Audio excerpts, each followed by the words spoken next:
एक बार आत्मज्ञानी पूज्य श्री विराट गुरुजी से किसी ने प्रश्न किया, गुरुजी, इस दुनिया में सबसे कठिन क्या है? तब गुरुजी ने कहा कि निश्चय की भाषा में कहूं तो अगति में गति, अर्थात ज्ञाता दृष्टा जीवन जीना, कुछ करना नहीं, विरमण भाव से जीवन को जीना। न करेमी न कारवेमी करन तंपी अन्नम न समणु जानामी। लेकिन अब ये जो शब्द है, ये जो भाषा है, ये बहुत ज्यादा गहरी है और हमारी अंडरस्टैंडिंग लेवल से कहीं ज्यादा डीप मीनिंग रखती है। इसीलिए हम इस बात को व्यवहार की भाषा में समझ लेते हैं, क्योंकि व्यवहार की भाषा सरलता से समझ में आ जाती है। तो व्यवहार की भाषा में अगर कहा जाए तो सबसे कठिन है निष्पक्ष जीवन जीना। निष्पक्ष अर्थात पक्षपात से रहित होकर के जीवन को जीना, किसी भी पक्ष में नहीं जाना, ना तो किसी एक के पक्ष लेना और ना ही किसी दूसरे के विपक्ष में खड़े होना, क्योंकि जब भी एक व्यक्ति किसी एक बात का पक्ष लेता है तो स्वभावतया वह दूसरे का विपक्ष बन ही जाता है। तो निष्पक्ष इसे कहते हैं जहां व्यक्ति किसी भी एक दल में शरीक नहीं होता है, किसी भी गुट में शामिल नहीं होता है, ना तो रूलिंग पार्टी के फेवर में होता है और ना ही ऑपोजिशन के विरोध में होता है। लेकिन अगर हम देखें तो हमारा तो पूरा का पूरा जीवन पक्षपात की ही एक महागाथा बना हुआ है। ऐसा नहीं है कि सिर्फ राजनीतिक दलों में ही ये पक्षपात पाया जाता है, वहां पर ही ये दो दलबंदियां नहीं होती है कि एक तो रूलिंग पार्टी है जो सत्तासीन है और दूसरी विपक्ष की पार्टी है। और कई लोग हैं जो रूलिंग के सपोर्ट में हैं, कई लोग हैं जो विपक्षी दल के सपोर्ट में हैं। जो रूलिंग के सपोर्ट में है वो विपक्षी के विरोध में है, वो उनका समर्थन नहीं करते, और जो विपक्ष का समर्थन करते हैं वो सत्तासीन लोगों का विरोध करते हैं, यानी दोनों एक दूसरे के विरोधी खेमे के होते हैं। तो ये चीज सिर्फ पॉलिटिक्स में ही नहीं होती है, हम अपने जीवन में देखें तो हमारे जीवन के प्रत्येक क्षेत्र में हमें इसी तरह की ये दलबंदियां, ये गुटबंदियां, ये पक्षपात सर्वत्र नजर आएगा। जैसे अगर हम किसी भी समाज के सदस्य हैं तो हमारे समाज के अंदर भी हर जगह पर दलबंदियां होती हैं, कोई ना कोई गुट बन ही जाते हैं। इसी तरह से हमारी कोई भी सोसाइटी हो, सभा हो, कोई भी संस्था हो, सर्वत्र हम यही देखते हैं कि हर जगह पर ग्रुपिज्म होता है, कोई ना कोई दलबंदियां होती है। कुछ लोगों ने अपना दल बनाया हुआ होता है और कुछ लोग उनकी विरोधी सोच वाले होते हैं तो उनके विरोधी दल वाले हो जाते हैं वे। इसी तरीके से हम अगर धर्म क्षेत्र में देखते हैं तो धर्म के क्षेत्र में भी जहां पर भी हम कोई स्थानक देखें, कोई भी मीटिंग अगर धर्म क्षेत्र में हो रही है या कोई भी ऐसी संस्था बनी है, कोई भी ऑर्गेनाइजेशन है, सब जगह पर ये दो दल तो पाए ही जाते हैं। और फिर सिर्फ इतना ही नहीं, हमारे अपने पर्सनल जीवन पर अगर हम नजर डालते हैं तो वहां पर भी हम लोग हमेशा ही पक्षपात भरी सोच के साथ ही जीते हैं।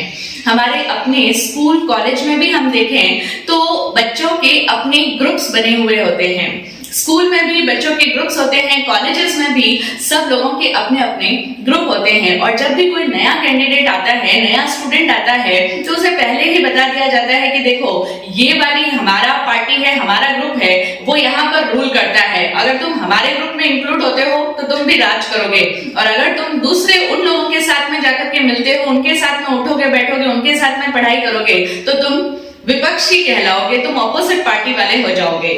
किसी भी नए बंदे को ये चीज बता दी जाती है, यानी पहले से ही ये पक्ष और विपक्ष, ये एक दल और ये दूसरा दल, ये सब जगह पर एग्जिस्ट करते ही हैं। हम लोग अपनी जाति के नाम पर भी हम लोग पक्षपाती होते हैं कि अगर जहां कहीं भी हमें वोटिंग करने को कहा जाए, हमें अगर चुनाव करना हो तो हम अपनी जाति वालों को प्राथमिकता देते हैं, क्योंकि हम उनके प्रति पक्षपात पूर्ण सोच रखते हैं। हमें लगता है ये हमारी जाति वाले हैं तो सही है, हमारे अपने हैं। तो जहां पर भी पक्षपात आता है वहां पर अपने और पराये का, मेरे और तेरे का भेदभाव भी हमेशा रहता ही है। तो हम अपनी जाति के आधार पर पक्षपात पूर्ण रहते हैं, हम अपने धर्म के कारण से पक्षपात पूर्ण होते हैं, हम अपने घर में अगर हमारे रिश्तेदारों की बात की जाए तो उसमें भी हम अपनी बिरादरी वालों को सबसे ज्यादा प्राथमिकता देंगे, उनको पहले चुनाव करेंगे, उनके प्रति हमारा थोड़ा बायस्ड नजरिया होगा। फिर और ज्यादा एरिया जैसे जैसे हम नजदीक आते जाएंगे वैसे वैसे एरिया सिमटता चला जाता है। पहले हम अपनी जाति वालों को प्राथमिकता देते हैं, फिर उसके बाद में बात आएगी तो हम अपने कुल खानदान वालों की, अपनी बिरादरी वालों को प्रति और ज्यादा सपक्ष होंगे।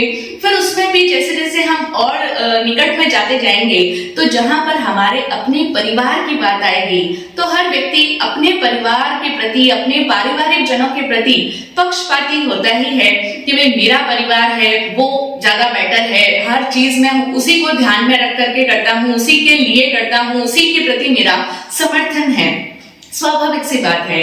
और फिर अपने परिवार में भी और ज्यादा अगर हम एरिया को छोटा करते चले जाएं तो हम पाते हैं कि भाइयों भाइयों के बीच में भी जब दो की अपनी अपनी फैमिलीज बन जाती है तो व्यक्ति उसमें भी दूसरे भाई को नहीं, सबसे ज्यादा पक्षपात किसके प्रति होगा, किसके प्रति सपोर्ट होगा, मेरी अपनी फैमिली के प्रति। तो इस तरीके से हम पाते ही हैं घर परिवार में कि जहां पर देरानी जेठानी के बच्चे होते हैं तो वहां पर माता भेदभाव करती है, वो पहले अपने बच्चों को प्राथमिकता देती है, उनके लिए सारी चीजें लाएगी, उनका काम पहले करेगी, उनका ध्यान पहले रखा जाएगा। पक्षपात ही तो है। और जेठानी का बच्चा है तो उसके प्रति एक सेकेंडरी ध्यान रखा जाएगा, पहले मेरा। तो ये है हमारा पक्षपात भरा नजरिया। हर जगह पर हमारे जीवन में ये पक्षपात हमें नजर आता ही चला जाएगा। यूं तो कहते हैं कि एक माँ के लिए अपनी संतानें, सभी संतानें बराबर होती हैं, बच्चे माँ बाप के लिए एक समान होते हैं। लेकिन प्रैक्टिकली जब हम जीवन में देखते हैं तो कई बच्चे बताते हैं कि हमारे माता पिता भी बहुत पक्षपात करते हैं, हमारे बड़े भाई या बड़ी बहन के प्रति उनका विशेष लगाव है, विशेष झुकाव है, उनको तो ज्यादा प्यार करते हैं और मुझे कम करते हैं। और अगर आप पेरेंट्स हैं तो आप खुद अपने मन के भीतर इस बात को टटोल सकते हैं, इस बात की सत्यता की परख कर सकते हैं कि क्या ऐसा है, सच में ही ऐसा है।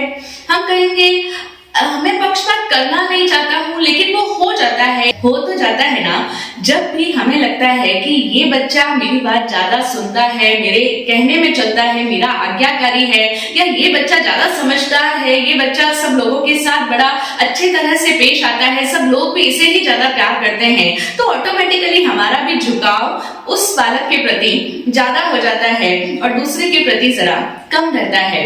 तो समझने की बात यह है कि हमारे जीवन के हर फील्ड में ये पक्षपात भरी सोच, ये पक्षपात भरा नजरिया सब जगह फैला हुआ है।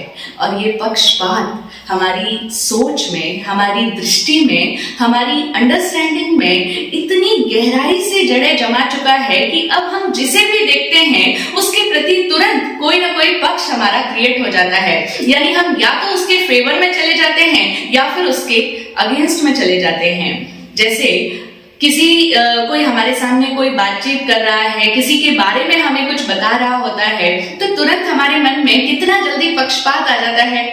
या तो हम उसके प्रति अगर पहले से बायस्ड होंगे तो हम भिड़ जाएंगे, हम बहस करने लग जाएंगे कि नहीं नहीं आप जो कह रहे हो वो गलत है, वो व्यक्ति तो बड़ा अच्छा है, बहुत अच्छा है, उसका मेरे साथ पर्सनल एक्सपीरियंसेस ऐसे रहे हैं वैसे रहे हैं। या फिर हम कहेंगे कि नहीं आप भले उसे अच्छा कह रहे हो लेकिन वो बहुत खराब आदमी है, बड़ा ही घटिया इंसान है। जो भी हमारी राय होगी, जो पहले से हम उसके प्रति अपनी मन में एक पक्षपात भरी, एक एकांगी सोच जो रखते हैं उसी को हम सत्य मानते चले जाते हैं।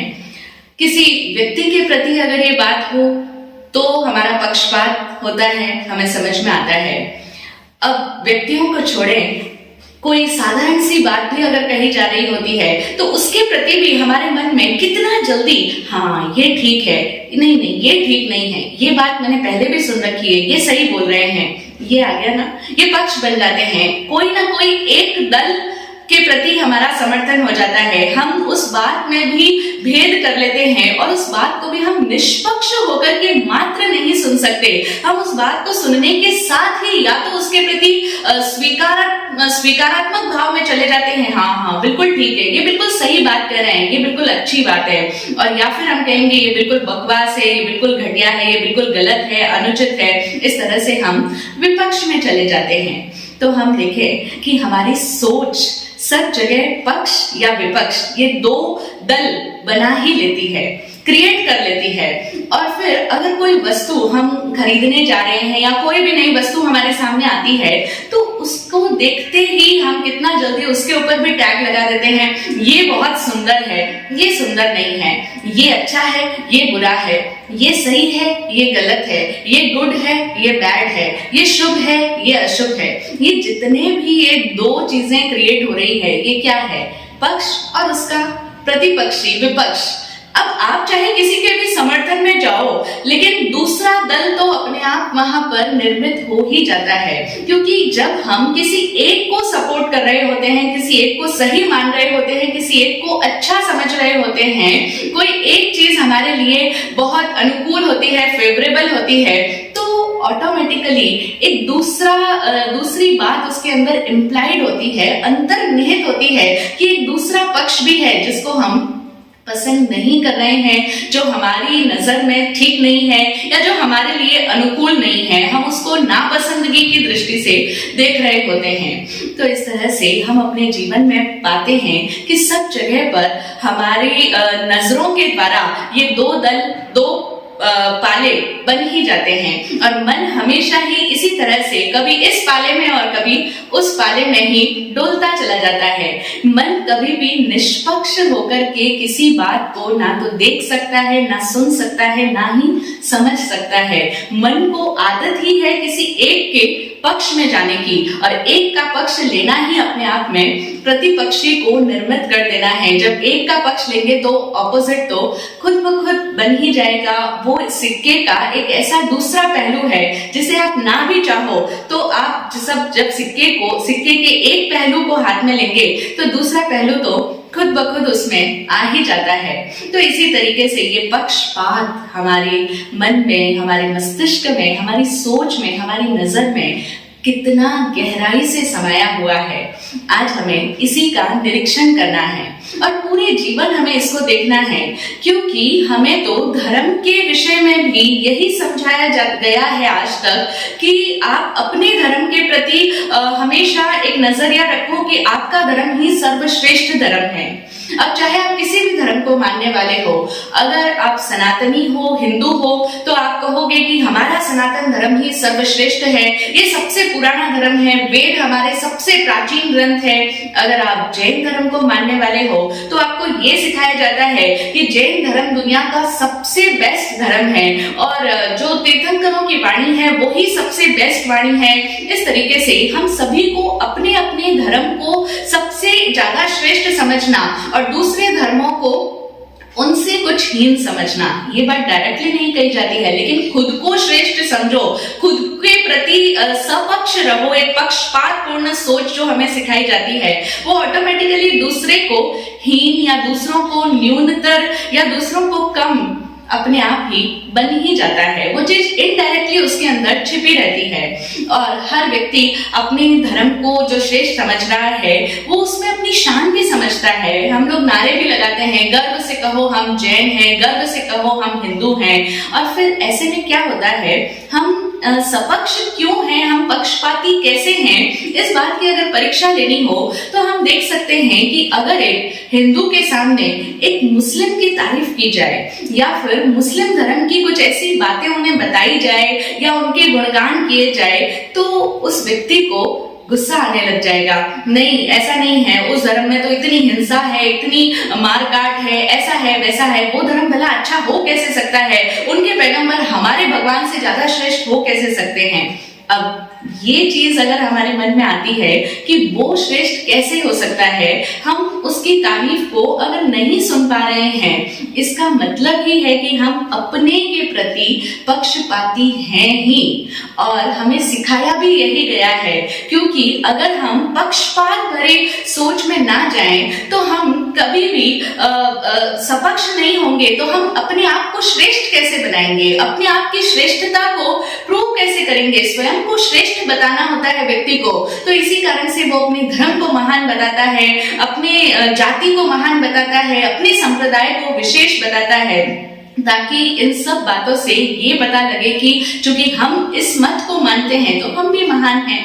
ये एक गहरा मनस्विज्ञान है छिपा हुआ। लेकिन हम यहाँ पर बात कर रहे हैं कि हम अगर पहचान करना चाहें कि हम कितने पक्षपाती हैं, क्योंकि कई बार लोग कहते हैं नहीं हम तो धर्म निरपेक्ष हैं, हमें कोई अंतर नहीं पड़ता, सब धर्म हमारे लिए एक समान है। लेकिन नहीं, अगर हमें दूसरों की तारीफ जब हमारे सामने की जाए और हमें उसमें गलतियां नजर आ रही है या हमें वो चीज जम नहीं रही है, पच नहीं रही है, तो इसका मतलब हमारा अपने के प्रति पक्षपात है ही। अब हम उसके परे एक निष्पक्ष नजरिए से किसी भी बात को नए तरीके से मात्र जानने के भाव से देख ही नहीं पाते हैं, सिर्फ सुन नहीं सकते, हम तुरंत उत्तेजित हो जाते हैं। लोग तो इतने उत्तेजित हो जाते हैं, अगर दूसरे धर्म के प्रति अगर कोई बोल दे, उनकी बातें अगर बताने लग जाए, उनकी तारीफ करने लग जाए, तो लोग बड़े जल्दी आवेग में आ जाते हैं, क्रोध में बढ़ जाते हैं कि नहीं ऐसे कैसे हो सकता है। अगर एक जैन साधु कभी किसी क्रिश्चियन की या क्राइस्ट की, जो यीशु हुए हैं, जीसस, उनके गुणगान कर ले या उन्होंने जो शिक्षाएं बताई है, उनकी जो बातें हैं, उन बातों की अगर चर्चा भी कर ली जाए, तो जैन समाज के लोग जो कि ऑब्वियसली पक्षपात पूर्ण है अपने धर्म के प्रति, तो वे आवेग में आ जाते हैं, उन्हें गुस्सा आ जाता है। वे कहते हैं आप एक जैन होकर के एक क्राइस्ट की बात कैसे कर सकते हो, उनके गुणगान कैसे कर सकते हो, वो तो भला कोई ज्ञानी है, वो ज्ञानी हो ही नहीं सकते, ज्ञानी आज तक जो भी हुए हैं वो सिर्फ हमारे ही धर्म से हुए हैं। तो इस तरह से लोगों का नजरिया ऐसा ही रहता है कि जो मेरा धर्म है बस वही सच्चा धर्म है। यद्यपि कहने के लिए लोग कहते भी हैं कि नहीं, मेरा सो सच्चा नहीं, जो सच्चा वो मेरा, मैं इस बात को मानता हूँ। लेकिन उनके जीवन में अगर देखें तो उनके जीवन में ये बात कभी नजर नहीं आती। उनका जीवन किस आदर्श पर चलता है? जो मेरा है वो सच्चा है, जो धर्म को मैं मानता हूँ बस वही सच्चा है, बाकी जो दूसरा है वो सच्चा नहीं है। कई लोग तो इसलिए भी गुस्से में आ जाते हैं कि आप अगर उर्दू लफ्जों का प्रयोग कर रहे हो, उर्दू भाषा के शब्द बोल रहे हो, फारसी के शब्द है, चाहे उनका मीनिंग बहुत अच्छा हो, लेकिन तो भी वो कहेंगे कि आप एक जैन होकर के उर्दू शब्दों का प्रयोग कैसे कर सकते हो, आपकी प्रार्थनाओं में, आपकी बातों में उर्दू शब्द कैसे आ रहे हैं, वो तो मुस्लिम धर्म से संबंध रखते हैं। अब भाषा तो भाषा है, उसका धर्म से क्या संबंध हुआ? लेकिन हम उस भाषा को भी बर्दाश्त नहीं कर पाते, सुन नहीं पाते, इतनी अधिक सपक्ष सोच हमारे भीतर रहती है। तो हम समझें कि अगर हम देव, गुरु और धर्म, जो मेरा है, जो अरहंत देव है, जो निर्ग्रंथ गुरु है और जो केवली प्रज्ञप्त धर्म है, बस वही सच्चा है, वही धर्म है। अगर हम इस चीज के प्रति भी पक्षपाती हैं, निष्पक्ष नहीं हैं, तो भला हम सम्यक्त्वी कैसे हो सकते हैं? हम धार्मिक हो ही नहीं सकते हैं। लेकिन हमें तो सम्यक्त्व की परिभाषा में ही यही सिखा दिया गया। अगर आप श्वेतांबर हो तो आप श्वेतांबर में भी अगर आप स्थानकवासी हो तो सिर्फ स्थानक वाला धर्म ही सच्चा है, और मूर्ति पूजक जो है, जो चैत्यवासी है, जो प्रतिमा जी को मानते हैं, वो परंपरा गलत है। लोग बर्दाश्त नहीं कर पाते, जा ही नहीं सकते, एक दूसरे की बातों को सुन ही नहीं सकते। और अगर कोई साधु निष्पक्ष हो जाए, अगर वो सही मायने में धार्मिक हो, वो किसी भी चीज में भेदभाव नहीं करता हो, अगर वो मंदिर में भी चला जाए तो श्वेतांबर स्थानकवासी समाज वाले बड़े नाराज हो जाएंगे कि एक स्थानकवासी साधु होकर के आप मंदिर में कैसे चले गए, या श्वेतांबर होकर के दिगंबर समुदाय की बातों को कैसे करने लग गए, दिगंबर लोगों के पास में ज्यादा आना जाना कैसे हो गया, उनके मंदिर में आप कैसे चले गए। इस तरह से ये जितने भी मताग्रह देखने में आते हैं, ये सब किसका परिणाम है? हमारे पक्षपात का परिणाम है, और ये पक्षपात जब तक है तब तक हम समता के भावों में नहीं आ सकते, क्योंकि हम तो दूसरे को हमेशा ही गलत समझ रहे होते हैं। मेरा मत वो सच्चा, जो मैं मानूं वो ठीक, बाकी के ठीक नहीं है। उनमें कहीं ना कहीं कोई ना कोई तो कमी होगी ही होगी, ऐसी हमारी सोच रहती है।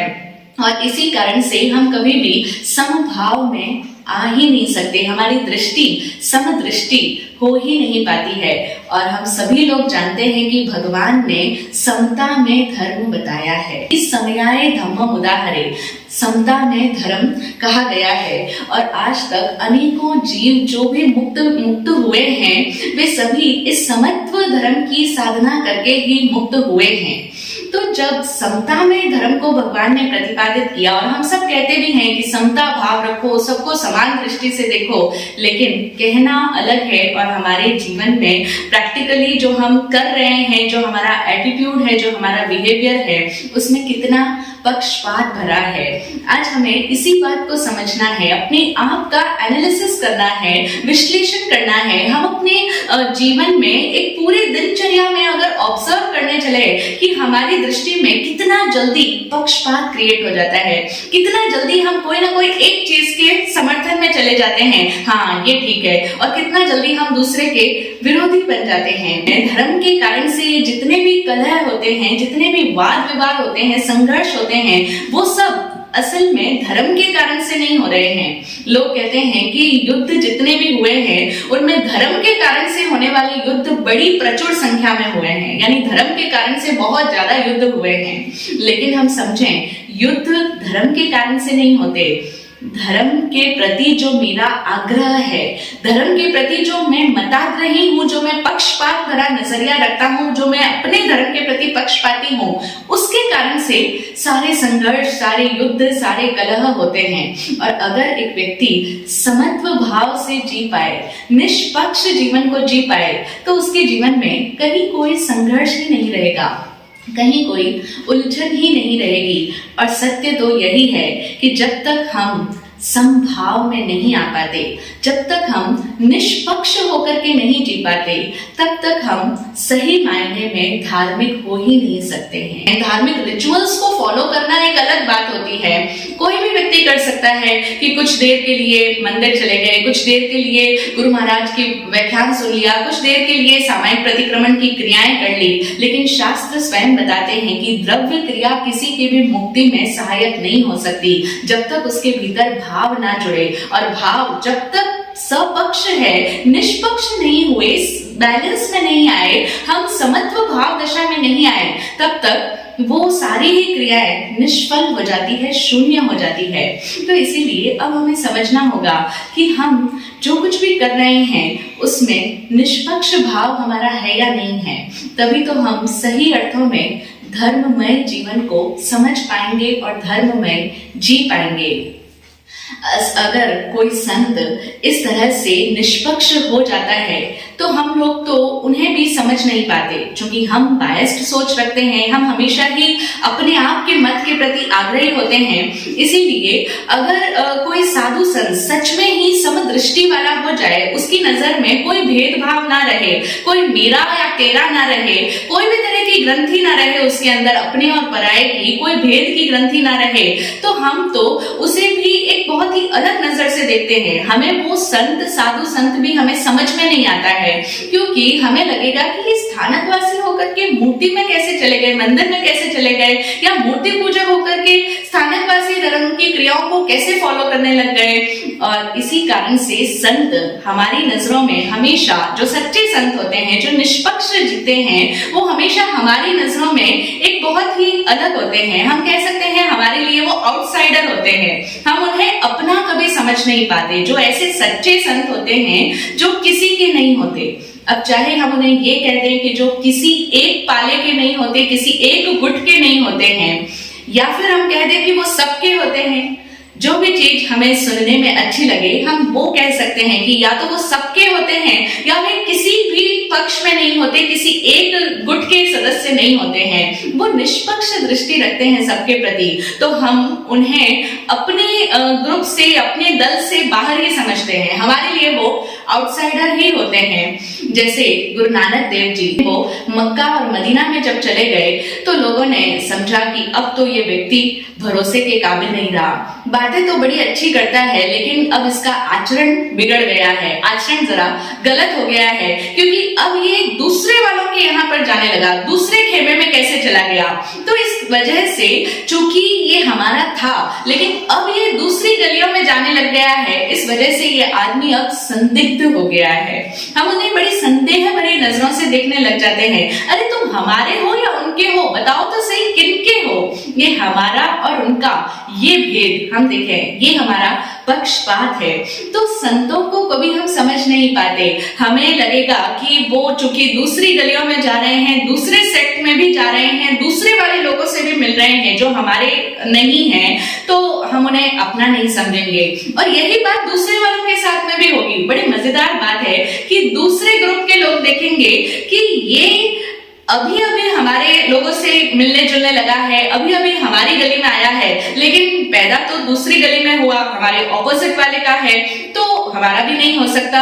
यानी वो भी उसे अपना नहीं मानेंगे और ये भी अपना नहीं मानेंगे। इस तरह से संत हमेशा ही सभी के लिए विजातीय हो जाते हैं, एक फॉरेन एलिमेंट हो जाते हैं। कोई उन्हें समझ ही नहीं पाता। कबीरदास जी संत थे, निष्पक्ष थे, फक्कड़ थे। तो कबीरदास जी हिंदू थे या मुस्लिम थे, आज तक कोई भी मतलब हर व्यक्ति दावा करता है, हिंदू कहेंगे कि हिंदू हुए हैं वे, मुस्लिम कहेंगे कि वे मुस्लिम हुए, लेकिन जब हम उनकी वाणी को पढ़ते हैं तो उनकी वाणी बिल्कुल अनाग्रही है। किसी भी एक मत का, किसी भी एक समुदाय का, एक धर्म का आग्रह नहीं है। सभी धर्मों के अंदर जो भी विसंगतियां हैं, जो भी कुरीतियां हैं, उनके ऊपर उनकी वाणी प्रहार करती है। तो या तो दोनों ही उन्हें अपना समझते हैं या दोनों ही उन्हें अपना नहीं समझेंगे, ऐसे निष्पक्ष संतों को। इसी तरह साईं बाबा के लिए भी यही आता है कि हिंदू है या मुस्लिम है। तो ऐसे जो संत होते हैं वो इन सभी ग्रुप से, इन सभी दलों से ऊपर हो जाते हैं, क्योंकि वे निष्पक्ष हो जाते हैं। तो हमें भी अपने जीवन की इस सपक्षता को समझना है कि हम कहां कहां बायस्ड है, कहां कहां पर हमारी सोच मेरे और तेरे के आग्रह और विग्रह में बंधी हुई है। क्योंकि जहां पर भी मेरे का भाव आएगा वहां पर उसके प्रति हमारा फेवरेटिज्म होगा, उसके प्रति हमारा आग्रह होगा। अरे मेरा है, अच्छा अच्छा ले लो, इसी को ग्रहण करो, इसी चीज को सुनो, इसी मत को पढ़ो, इन्हीं संतों की वाणी सुनो, इन्हीं लोगों की बातें सुनो, ऑपोजिट धर्म गुरुओं की बातें भी मत सुनो। कई लोग तो इस बात से भी खफा हो जाते हैं कि तुम अगर जिस धर्म में पैदा हुए हो, जिस मत को मानते हो, सिर्फ उसी धर्म की बातें करो, उन्हीं के शास्त्र पढ़ो, दूसरों के शास्त्र नहीं पढ़ना। अगर तुम हिंदू हो तो सिर्फ वेद का अध्ययन करो, बाइबल, कुरान, ये सब चीजें नहीं पढ़नी चाहिए। इसी तरीके से आप जिस भी पंथ के हो, सिर्फ उन्हीं की बातों को सुनो, उन्हीं गुरुओं की वाणी को सुनो। दूसरों की वाणी को सुनोगे तो भटक जाओगे, बहक जाओगे, बड़ा खतरनाक हो जाएगा। तो हमारी ये सोच, हम इस सोच का ऑपरेशन करें और जीवन में निष्पक्षता को लाने का प्रयास करें। लेकिन ये निष्पक्ष जीवन जीना आसान नहीं है। बात ही हमने यहीं से शुरू की थी कि इस दुनिया में सबसे कठिन है निष्पक्ष जीवन जीना। और ये निष्पक्ष तब तक कोई नहीं हो सकता जब तक वो निरपेक्ष ना हो जाए। अब ये दूसरा शब्द आया निरपेक्ष, जो बना है निरपेक्ष, यानी जब तक एक व्यक्ति के भीतर अपेक्षाएं हैं, एक्सपेक्टेशंस है, तब तक वो निष्पक्ष नहीं हो सकता। और हम देखें ना, हमारे पूरे जीवन में हर व्यक्ति को कितनी अपेक्षाएं रहती है, एक दूसरे से हम कितनी अपेक्षाएं पाले बैठे रहते हैं। पति को पत्नी से अपेक्षा होती है कि वो समझदारी भरा व्यवहार करे, वो सुंदर हो, वो सही ढंग से काम करे, मेरे माता पिता की सेवा करे।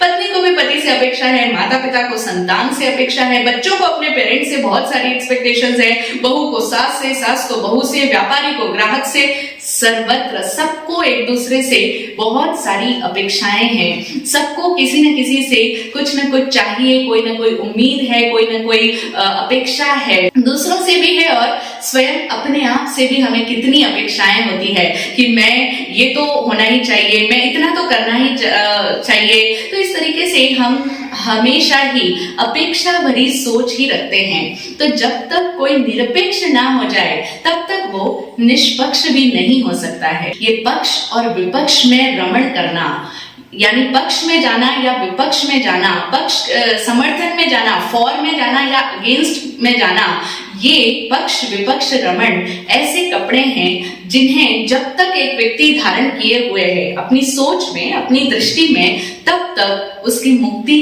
संभव नहीं हो सकती है। और निष्पक्ष होने के लिए निरपेक्ष होना आवश्यक है। निरपेक्षता को समझना होगा कि जहां किसी को किसी से कोई अपेक्षा ही ना हो। लेकिन हम कहेंगे ऐसा कैसे पॉसिबल है?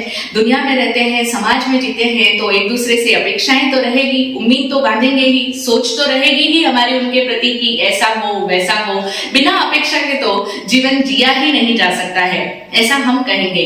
तो कहने का मतलब कि निरपेक्ष जीवन जीना हमें माफिक नहीं पड़ता है, हमें समझ में नहीं आता है।